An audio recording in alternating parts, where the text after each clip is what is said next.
Welcome to Quantum RX, the podcast that teaches you how to move beyond stuck emotions and trauma for mind, body, and spirit healing. I'm your host, Dr. Stephanie Davis. If you're curious as to if you have any stored emotions or trauma that might be causing your illness, preventing you from achieving your highest goals, or even just showing up as the best, most authentic version of yourself, I invite you to take my free Stored Emotions and Trauma quiz, and you'll find that link in the show notes. Even the most successful people feel nervous at times. And this was a lesson that I think was hard for me to embody and understand because I used to, I think when you're feeling unsure of yourself, you kind of put certain people on a pedestal, right? I know that I used to do that with some of my mentors until I realized I really had to come to the true experience and realization that they're humans just like us. I have in my life, and I'm so lucky to have her. I have I would call her a very good friend, mentor. I've worked for her before in the past, and I've learned so much from her. But one of the biggest things is to, just carry yourself with a confidence. It's like I always say, like that quiet confidence. And she really embodied this. But behind the scenes one day, we were talking and she's like, I still feel nervous. We all feel nervous. And we were talking back then about, the things that she did to overcome the nerves. And that was today, I got really inspired because I was getting ready to do something. And I realized that I kind of felt a twinge of nervousness. Like it was like not like, oh my gosh, like overwhelming nervousness. But I felt that little twinge. And I think that little twinge of nerves can give us an edge. A lot of athletes talk about using that. I know some actors talk about using this. It's there. We all have our own methods and our own process. But how can we take that and transform it into confidence in the moment? And that's kind of what inspired this week's episode because of the fact that I was like, what do I do in those moments? How do I do this? And so I'm going to give you the three that my three favorites. But it was interesting because when I was talking to that mentor and good friend of mine, she was like, for her process looks like, first of all, she does visualization, which is, that's one of my favorites and something we're going to talk about. But she also, for her, it's like planning and rehearsing and really like what she's doing when she does that planning and rehearsing, it's really embodying the work and what she's going to be presenting, right? Or she, like doing the visualization, which we're going to go through too, how like envisioning your outcome and what it's going to look like. And so those are some of her biggest kind of ideas, but also, you'll hear people talk about dressing for success. There's all different ways, just making sure you're put together, all of the things. But today, my point is going over three simple ways that can help you increase your confidence in the moment, whether it's something very simple or it's a big presentation that you're giving or, anything in between.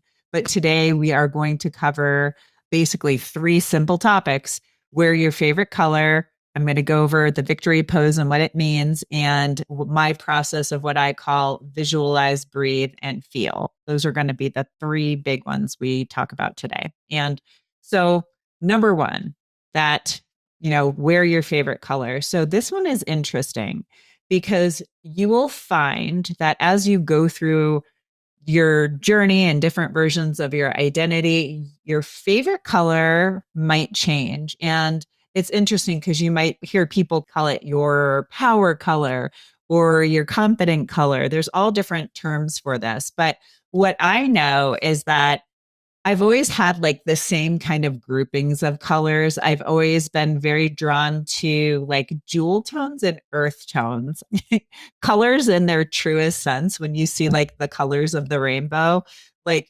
maybe with the exception of like a red. I'm kind of wearing like an orange red right now, but a very like red. I still love red, but most of the other ones, like if you're thinking red, orange, yellow, green, blue, indigo, purple, like those colors and like the iteration that you see when somebody puts out like a rainbow, I'm not usually drawn to that. I'm usually drawn to this kind of skewed scales of those colors, right? So it's very interesting, something that I've always noticed about myself. Like I like deep jewel tones. I like kind of the muted earth tones. But for me, my favorite color is red. I know like if you actually watch the YouTube versus just listening to the podcast, you'll see that I am often in some variation of red, whether it's like a very true red or like today where it's kind of like this little bit of like an orangey red or corals. I really like corals and I really like, even like pinks, variations of pink because pink is just, red with a little bit of white in it, right? So I really tend to like blush tones or like a dusty rose. Like those are colors that I tend to gravitate towards when I'm choosing clothing. They do make me feel confident. I will say wearing red out of all the colors makes me feel the most confident. So that tends to be one of my favorite colors. But what's interesting is I didn't really start embodying my red again until just recently. I would say in the past, probably this calendar year, maybe towards the end of 2024, like probably around 9 months, I've been wearing a lot more reds. And it's funny because before that, it was definitely skewing more of those pinks, those like I said, blush tones, rosy pink, that type of stuff. And I will tell you, the moment when that shifted was when I was doing a lot of the work and I had kind of made it through that last stage where I was like, I am stepping back into my power, taking my power back, taking my voice back, all of that. And I really embodied that shift. And that's, it was funny. I walked into my closet one day and I was like, this doesn't resonate anymore. This.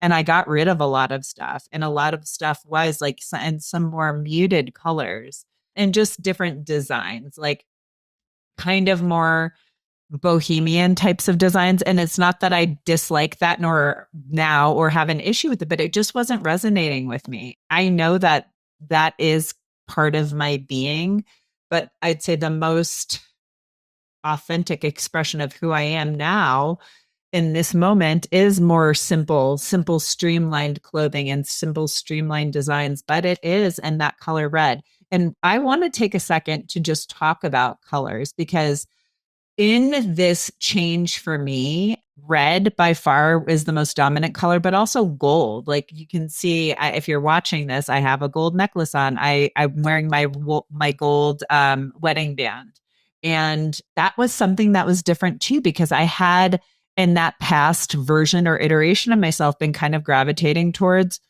rose gold or even white gold or silver. And that was what was going on in that moment. But as I changed, it was like I was watching myself wearing more gold. And also for like, I have a lot of gem, like, basically like mineral or gemstones, semi-precious, not nothing crazy, like bracelets, the kind that you can go get at many of these different shops that are like made out of like apatite or turquoise. Real authentic turquoise tends to be very it's pretty expensive. Or I'm trying to think of some of the other bluer stones that I have. Sodalite, I've got bracelets of those, just like I've got all the different, like I've got rose quartz and amethyst and that those types of bracelets are what I'm talking about. But I noticed that I was gravitating more towards the blue variations, the variations on turquoises and like bluish colors, things in the blue family. And then also reds like garnet and carnelian and red tiger's eye. It was really interesting how like that when I, went to get dressed every day, that's what I was going after. And so I would just wanted to give you an idea of, where this is probably coming from. So with regard to red, red tends to symbolize courage and attention and energy, and excitement. So that totally made sense to me. It also can be a color of like confidence. And then the gold is interesting because it often, especially from a spiritual sense, is associated with things like divine presence and wisdom and spiritual awakening and prosperity and abundance. And it also, on a deeper level, signifies, an association with higher ideals, higher self, and spirituality.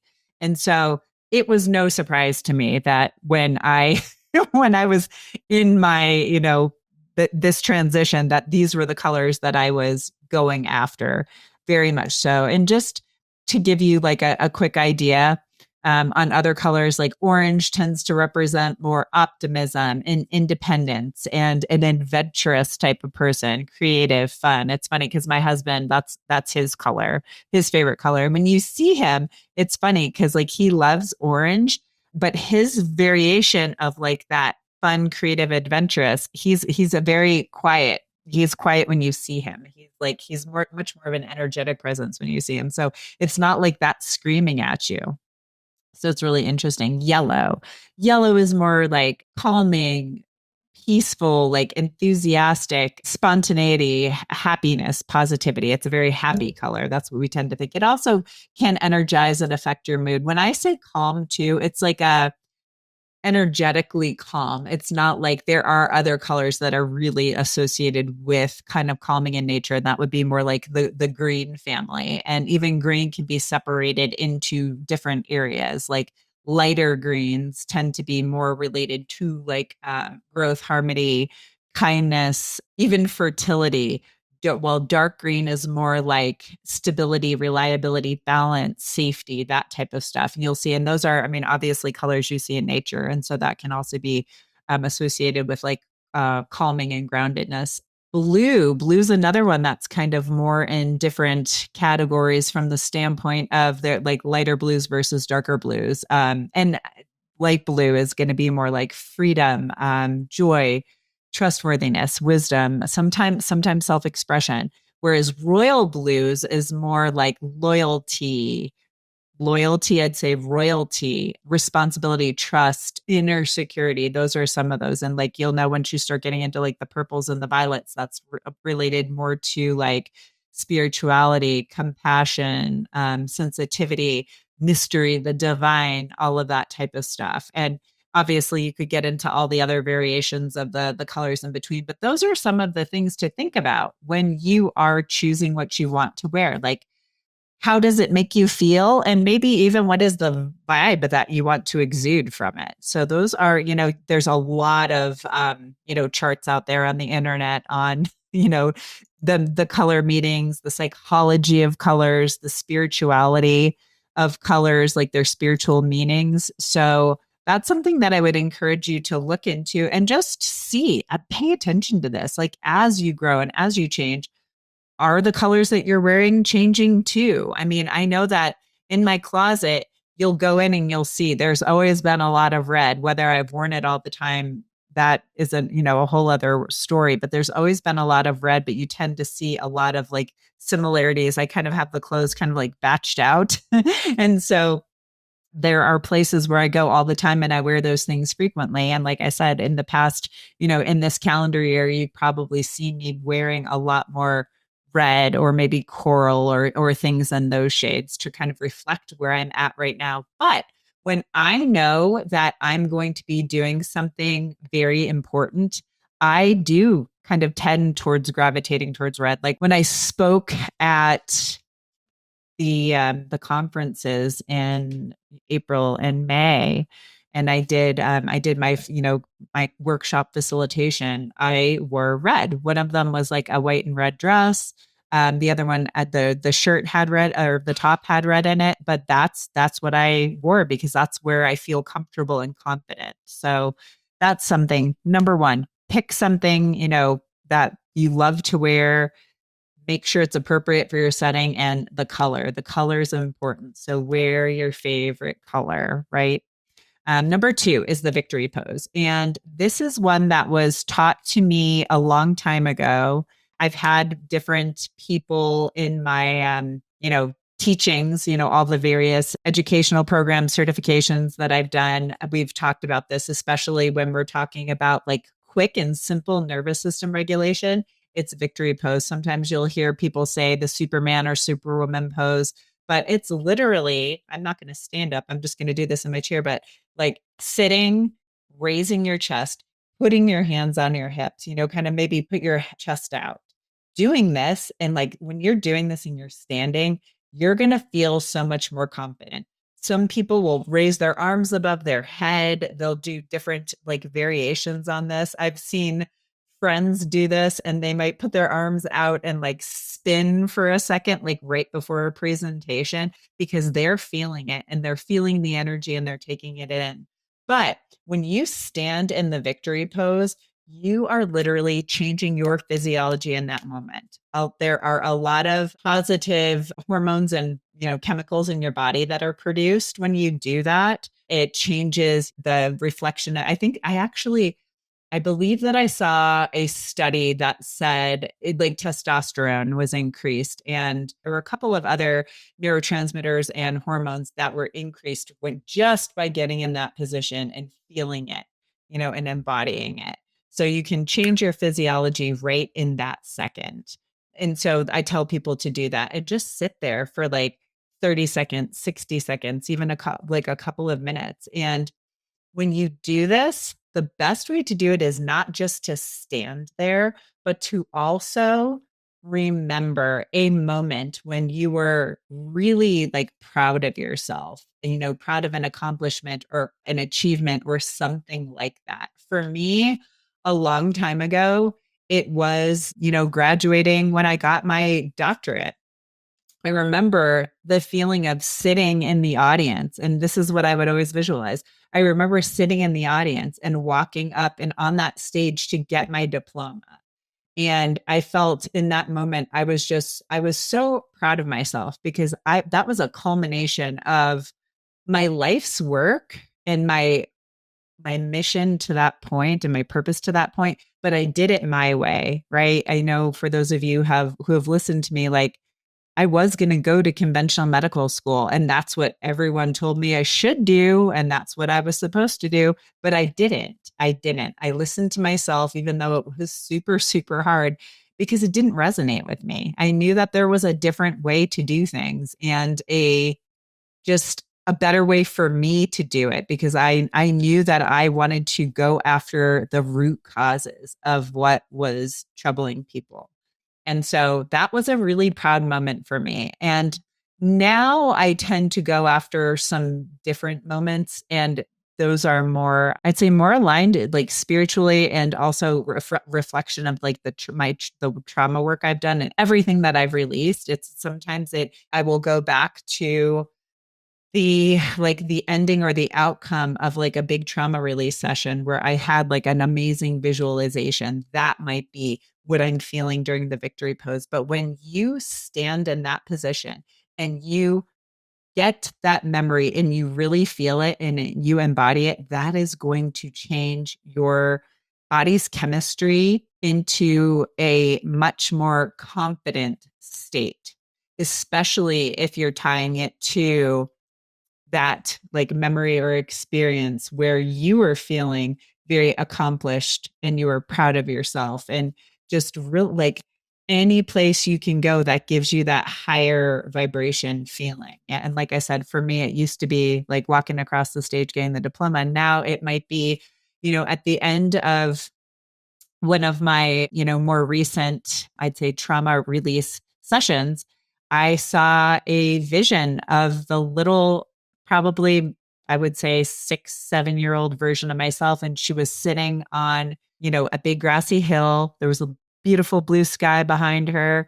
And I was holding up what seemingly giant dandelion and all of the little seeds, just floated off into the universe. And those seeds became like strings of light and energy. And they started dancing and intertwining with each other. And they just went off into the sky and the universe. And then my feet actually became little roots and went down into the earth. And there was also this kind of like swirling, kind of like energetic, it looked like a portal almost. It was like this swirling ball of energy, almost like a ring light. And that to me was like that was symbolic of me entering the next stage. And I think I mentioned this in a podcast probably a few months back.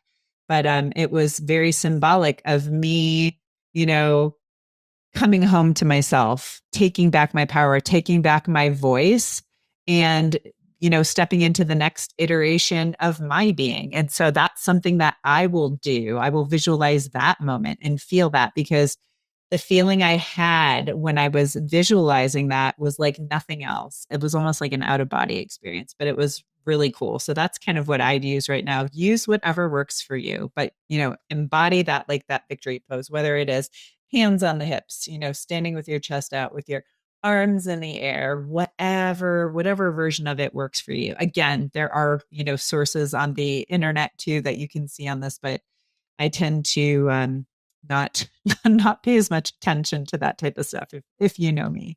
And the last method I like is visualize, breathe, and feel.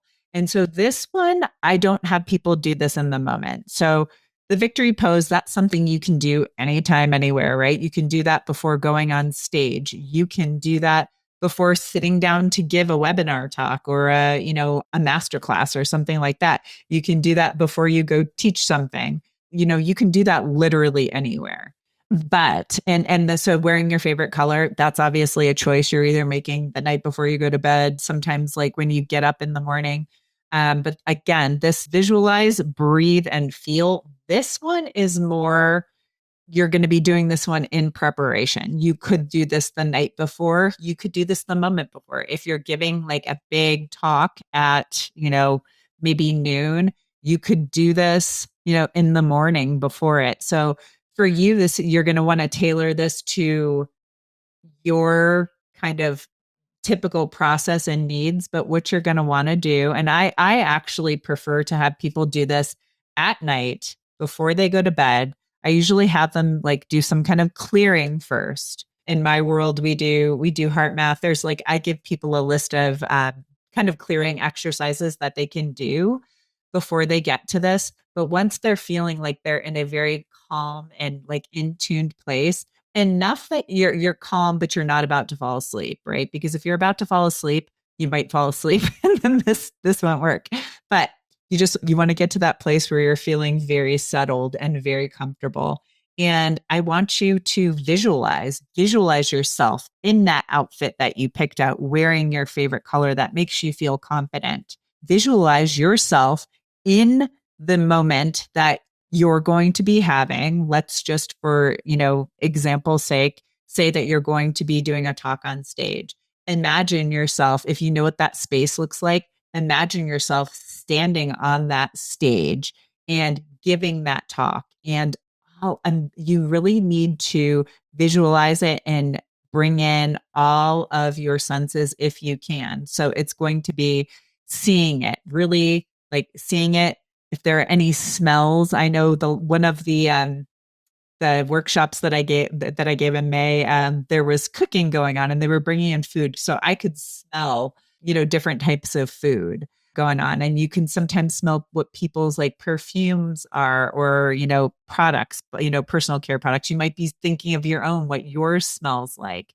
If there is a scent that brings you calmness or peace, bring that into the fold too. Like for me, the sense of being outdoors. Like I really love the smell of evergreen, like evergreen trees, fir trees, juniper. Those are all things that just even the smell of the grass in the air, those are all things that calm me. So do some, bring in the sense. If there's any taste, did you just brush your teeth? Do you have a minty mouth? Was it water that you swallowed, right before you went on stage? Visualize that. What are you hearing? Are you hearing kind of like the chatter of the audience?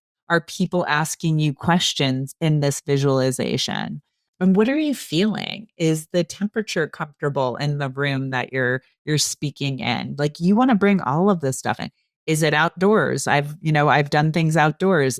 Can you feel the wind on your face, the wind blowing through your hair, the sun on you? The more you can bring all of your senses in, the more powerful this visualization is going to be.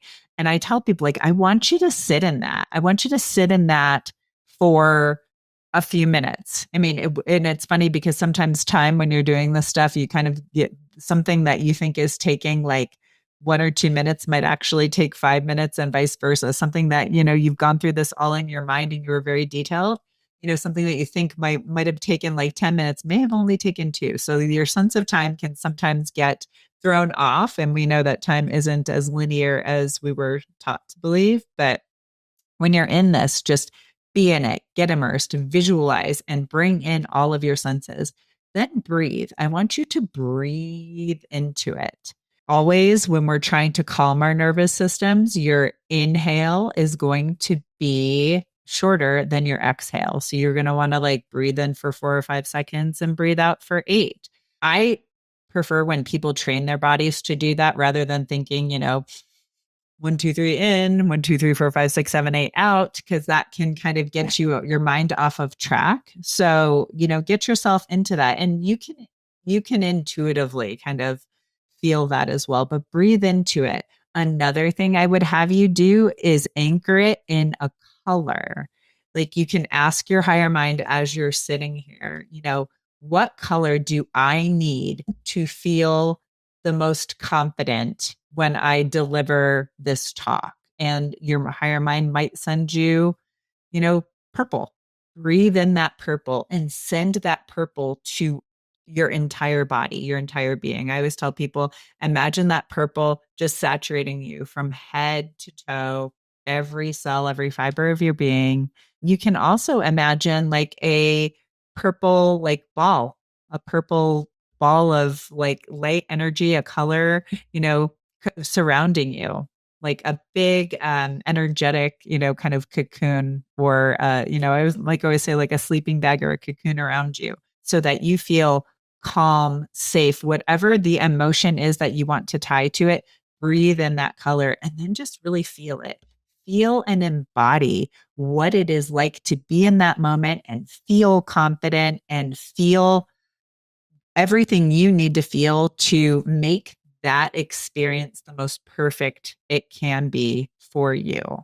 So I hope that you got some great understanding and value from this, because a lot of times we get stuck in our own head when we have to do something big. And even like I'll say for me, like I always had a fear of public speaking until I let go of all of this stuff. I let go of the baggage, the emotional, the traumatic, this experiential, baggage, those learned coping mechanisms. When I let all of that go, I wasn't scared anymore, because all of that was like, I let go of all of the things that were causing my sources of fear. And so if this resonates with you, I, again, always would love to hear in the comments. If you have something else that you do to make yourself feel more confident, in the moment, I'd love to hear that too. And as always, I'm sending you lots of love. If you made it this far, I truly appreciate you. Remember, knowledge is just the beginning. Taking action is what truly sparks change. If you're overwhelmed and don't have enough energy to make it through the day, I invite you to book a free 20-minute coaching call with me. It's a no-obligation chat where we can discuss your health goals and how I might be able to help you achieve them. Visit the link in the episode description to book that call. Until next time, keep striving for wellness, and remember, you have the power to not just survive, but thrive in motherhood.